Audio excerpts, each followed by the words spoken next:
we will talk about purpose number 1. And that is, you are planned for God's pleasure. Giplano ka para sa kalipay, kahimutan, maghatag og smile sa Dios. That is your purpose. Now, many times in the family, no, sa gamay lang nga context sa atong family, di ba feeling nato dili na happy atong parents because na-disappoint nato sila. Right? Like kanang, nakasala ko karon ni sa jud ko mugawas akong kwarto.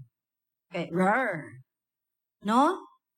And gusto ta mo dalon sa usa ka scenario nga walay gi-create ang Dios nga wa siya nalipay. Kay tanan niyang gi-create ingon siya, no, He created what He pleases. Ang iya lang buhaton kanang makahimuot sa iya. No, makaana ta grabe sad si Lord, no? Kuan man kay ni si Lord? God is so concerned with His glory. And that is why sa imong kinabuhi, concern kaayo ang Dios, maunsa ka. Why? Because kung maunsa ang imong kinabuhi, reflection na siya kinsa ang nagbuhat sa imo. Unsa nga brand ang sikat kaayo sa cellphone, cellular units? iPhone, right? Sige, Samsung. Yapil na ako. Yung si Shane, Samsung. No, disclaimer, wala din nag-sponsor na mo. No? iPhone.